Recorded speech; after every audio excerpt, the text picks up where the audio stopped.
प्यारे साथियों नमस्कार, कैसे हो आप सभी। मेरा नाम विनोद कुमार शाक्य। स्वागत है आपका अपने यूट्यूब चैनल विनोद कुमार शाक्य के चैनल पर। आप सभी प्यारे दोस्तों का, रीट के लाडलों का इस क्लास के अंदर स्वागत है। दोस्तों, हम पढ़ रहे थे रीट लेवल 2 में जो आपके एसएसटी में एक यूनिट है बीमा और बैंकिंग, जिसका टॉपिक था आपका सहकारिता के बारे में। तो हमने एक पिछली कक्षा में पढ़ लिया था सहकारी समितियों का अर्थ क्या होता है, उसकी विशेषताएं क्या होती हैं। आज की जो क्लास के अंदर हम पढ़ेंगे सहकारी समितियों के प्रकार। तो जो आज की जो क्लास है हमारी वो है सहकारी समितियों के प्रकार के बारे में हम यहाँ पे डिस्कस करेंगे। तो हमारा जो टॉपिक है वो है सहकारी समितियों के प्रकार, यानी कि सहकारी समितियाँ कितने प्रकार की होती हैं। तो यहाँ पर देखो बात आती है, सबसे पहला यहाँ पे पॉइंट दिया हुआ है साख सहकारी समितियाँ। तो हमारा पहला पॉइंट जो है वो है साख सहकारी समितियाँ। उसके बाद दूसरा पॉइंट इसमें दिया हुआ है वो है उपभोक्ता सहकारी समितियाँ। इसके बाद है तीसरा जो है वो आवासन सहकारी समितियाँ। चौथा जो पॉइंट है वो है मुद्रण सहकारी समितियाँ। और पांचवा जो है वो है उत्पादन एवं वितरण समितियाँ। तो दोस्तों, ये जो 5 प्रकार यहाँ सहकारी समितियों के दे रखे हैं, लेकिन जो हमारे जो परीक्षा की दृष्टि से जो इम्पोर्टेंट है वो है हमारा पहला बिंदु जो है साख सहकारी समितियाँ। पढ़ने को हम बाकी देखो इस क्लास के अंदर अगली वीडियो के अंदर या हम डिस्कस करेंगे यहाँ। तो इम्पोर्टेंट वैसे हमारा क्या है, पहला बिंदु है जो साख सहकारी समितियाँ। बाकी जो दूसरा, तीसरा, चौथा और पाँचवा ये बिंदु ये आप पढ़ सकते हो वैसे, लेकिन ये कोई हमारे ज़्यादा इम्पोर्टेंट वाली बात नहीं है। चलिए इसके अंदर आगे हम बढ़ते हैं यहाँ पे। तो यहाँ पर देखो ये क्या कहता है कि अब सबसे पहले हम बात करते हैं साख सहकारी समितियाँ।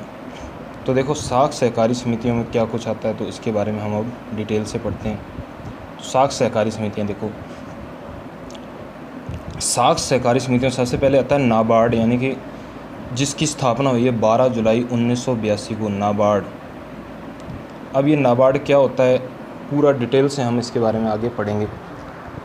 तो अब देखो यहाँ पे 2 प्रकार से जो है इसमें बैंक स्थापित किए जाते हैं। एक तो होता है सहकारी बैंक और दूसरा होता है भूमि विकास बैंक। सबसे पहले होता है सहकारी बैंक, उसके बाद होता है यहाँ पे भूमि विकास बैंक। अब बात आती है यहाँ पे हम पढ़ते हैं सहकारी बैंक के बारे में। तो देखो सहकारी बैंक का क्या कार्य होता है, तो सहकारी बैंकों का यहाँ पर कार्य होता है देखो अल्पकालीन ऋण देना। सहकारी बैंकों का जो कार्य होता है वो क्या होता है, अल्पकालीन ऋण देना। और इसके साथ साथ क्या इनका कार्य होता है, मध्यकालीन ऋण देना। यानी कि अब देखो यहाँ पे अल्पकालीन ऋण देना यानी अप टू 1 वर्ष, यानी 1 वर्ष तक। यह कहता है कि मध्यकालीन ऋण देना यानी 1 से 5 वर्ष। ये होता है सहकारी बैंकों का कार्य। आगे बढ़ते हैं, देखो सहकारी बैंकों के बारे में हम पढ़ते हैं कि सहकारी बैंकों की जो स्थापना है वो देखो 3 प्रकार से की जाती है। यहाँ पर सहकारी बैंकों की जो स्थापना वो 3 प्रकार से की जाती है। एक तो की जाती है यहाँ पे राज्य स्तर पर, उसके बाद की जाती है यहाँ पे जिला स्तर पर, उसके बाद यहाँ पे की जाती है ग्रामीण स्तर पर। तो ये 3 प्रकार से यहाँ पे क्या की जाती है, सहकारी बैंकों की स्थापना की जाती है। तो जिसके अंदर आता है एक तो राज्य स्तर पर, दूसरा आता है जिला स्तर पर और तीसरा आता है ग्रामीण स्तर पर। क्लियर। अब यहाँ पे हम पढ़ते हैं राज्य स्तर पर। देखो राज्य स्तर पर जो है सहकारी बैंक, उसकी स्थापना हुई है 14 अक्टूबर 1953 को। नाम था राज्य सहकारी बैंक। यानी कि जो राज्य स्तर पर जो यहाँ पर सहकारी बैंक है उसकी स्थापना हुई है 14 अक्टूबर 1953 को, और उसका नाम था राज्य सहकारी बैंक, जिसका मुख्यालय कहाँ पर था, जयपुर में। उसके बाद यहाँ पे बात आती है देखो अब जिला स्तर पर। तो जिला स्तर पर हम पढ़ते हैं यहाँ पे जिला स्तर पर। देखो जिला स्तर पर कहता है कि इसका नाम होता है केंद्रीय सहकारी बैंक। वैसे देखो ऊपर हमने पढ़ा था भी, हमने क्या पढ़ा था, सहकारी बैंक। तो राज्य स्तर पर देखो स्थापना इसकी 14 अक्टूबर 1953 को हुई थी। नाम था यहाँ पे राज्य सहकारी बैंक। अब जिला स्तर पर इसका नाम क्या होता है, केंद्रीय सहकारी बैंक। उसके बाद इसका कार्य जो होता है वो आपको ऊपर भी वैसे बताया था, अल्पकालीन और मध्यकालीन। इसका क्या कार्य होता है, मध्यकालीन ऋण देना। उसके बाद यहाँ पे जो जिला स्तर पर जो प्रथम बैंक की स्थापना हुई थी वो थी 1910 में, और कहाँ पे स्थापना हुई थी इसकी, अजमेर में। यानी 1910 में हुई थी। और कहाँ पे स्थापना हुई थी इसकी? अजमेर में।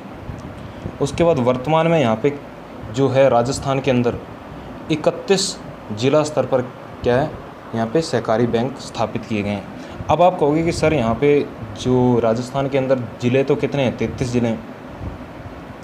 लेकिन यहाँ पर आप कहते हो कि यहाँ पे कितने जो वर्तमान में हैं वो कितने? 31 हैं। तो मैं आपको बता दूं, देखो प्रतापगढ़ व धौलपुर में क्या है, कोई भी सहकारी बैंक की स्थापना नहीं की गई है। प्रतापगढ़ व धौलपुर यानी कि दो जो क्या है, जो राजस्थान के ज़िले हैं जहाँ पे सहकारी बैंक, जिला स्तर पर सहकारी बैंक की स्थापना नहीं की गई है।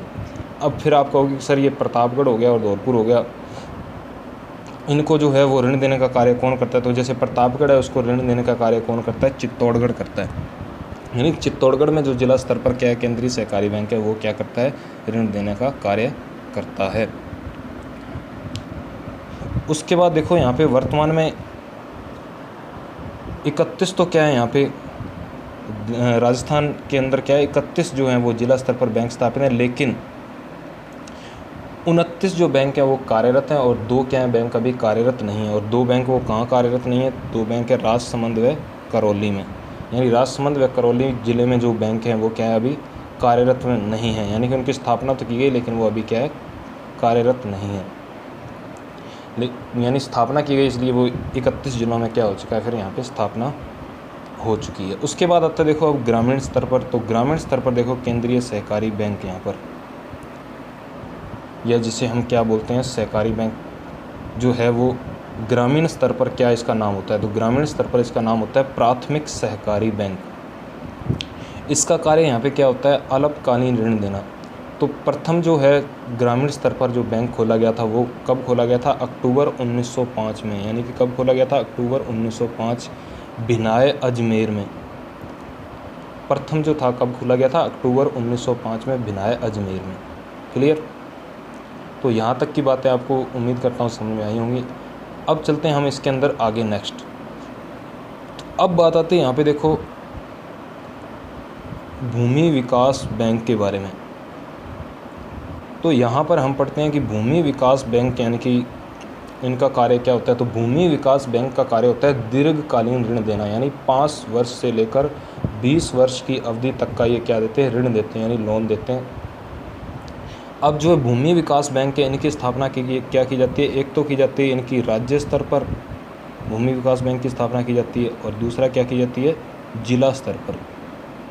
तो एक तो की जाती है राज्य स्तर पर और एक की जाती है जिला स्तर पर। अब बात हम कर लेते हैं राज्य स्तर पर भूमि विकास बैंक के बारे में। तो राज्य स्तर पर भूमि विकास बैंक की स्थापना की गई थी 26 मार्च 1957 को, जिसका नाम था राजस्थान भूमि विकास बैंक। और कहाँ स्थापना की गई थी इसकी? जयपुर में। तो यानी राज्य स्तर पर जो भूमि विकास बैंक है इसकी स्थापना की गई थी 26 मार्च 1957 को, और इसका नाम था राजस्थान भूमि विकास बैंक, और जिसकी स्थापना कहाँ पर की गई थी? जयपुर में। उसके बाद आता है यहाँ पे देखो अब जिला स्तर पर। तो जिला स्तर पर देखो क्या कहता है ये? तो जिला स्तर पर यहाँ पर कहता है कि तो जिला स्तर पर इसका नाम होता है प्राथमिक भूमि विकास बैंक, प्राथमिक भूमि विकास बैंक। उसके बाद कहता है कि जो प्रथम है जो जिला स्तर पर बैंक जो स्थापित किया गया था, भूमि विकास बैंक की स्थापना की गई थी, वो की गई थी 1924 में अजमेर में। और वर्तमान में जो जिला स्तर पर कितने बैंक हैं? 36 बैंक कार्यरत हैं। क्लियर? अब बढ़ते हैं हम इसके अंदर आगे नेक्स्ट। अब यहाँ पे बात आती है देखो नाबार्ड के बारे में। यानी कि अब हम पढ़ते हैं पूरी डिटेल से नाबार्ड के बारे में। तो ऊपर मैंने बताया था आपको, अब एक एक बैंक के बारे में हम क्या करेंगे। ये तो देखो अभी आपको मैंने बेसिक चीज़ें बताई थी कि क्या क्या चीज़ है इसके अंदर। अब हम इसके बारे में क्या पढ़ेंगे? डिटेल से पढ़ेंगे। तो डिटेल से पढ़ने के लिए अब हम बात करते हैं यहाँ पे देखो नाबार्ड की। तो नाबार्ड क्या होता है देखो अब इसके बारे में हम पढ़ते हैं डिटेल से। नाबार्ड यानी हम बात कर लेते हैं किसकी? नाबार्ड की। तो नाबार्ड देखो, नाबार्ड। तो यहाँ पे देखो सबसे पहले बात आती है इसका पूरा नाम। तो यहाँ पर देखो क्वेश्चन यहाँ से भी बन सकता है आपका कि नाबार्ड का पूरा नाम क्या है। तो नाबार्ड देखो यहाँ पे, तो नाबार्ड का देखो क्या नाम होता है? नाबार्ड का पूरा नाम है national bank for agriculture and rural development. Hindi में इसकी बात आती है तो इसका नाम होता है राष्ट्रीय कृषि एवं ग्रामीण विकास बैंक।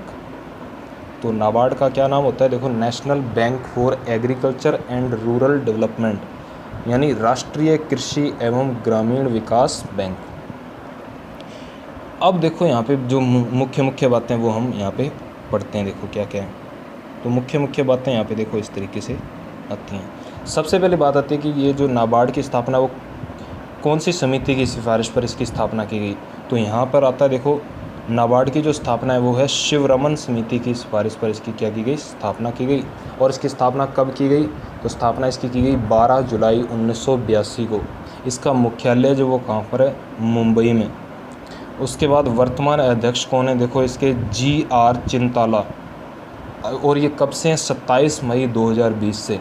यानी कि जो नाबार्ड के वर्तमान अध्यक्ष हैं वो क्या हैं, GR चिंताला, 27 मई 2020 से। नियुक्ति किसके द्वारा की जाती है, तो नाबार्ड के जो अध्यक्ष है उसकी नियुक्ति की जाती है भारत सरकार द्वारा। कार्यकाल कितना होता है, 5 वर्ष। तो ये देखो बहुत ही इंपॉर्टेंट बातें हैं ये, जो आप इसको अच्छे से अध्ययन कर लेना कि इसके अंदर क्या क्या चीज़ें ये बता रहा है, कि आप इसको अच्छे से अध्ययन कर लेना कि जो समिति थी वो शिवरमन समिति की सिफारिश पर इसकी स्थापना हुई थी। और स्थापना हुई थी 12 जुलाई 1982 को। मुख्यालय इसका मुंबई में। वर्तमान अध्यक्ष हैं GR चिंताला, 27 मई 2020 से ये क्या कर रहे हैं, यहाँ पे कार्य कर रहे हैं। उसके बाद नियुक्ति किसके द्वारा होती है, भारत सरकार के द्वारा, और कार्यकाल कितना होता है, 5 वर्ष का।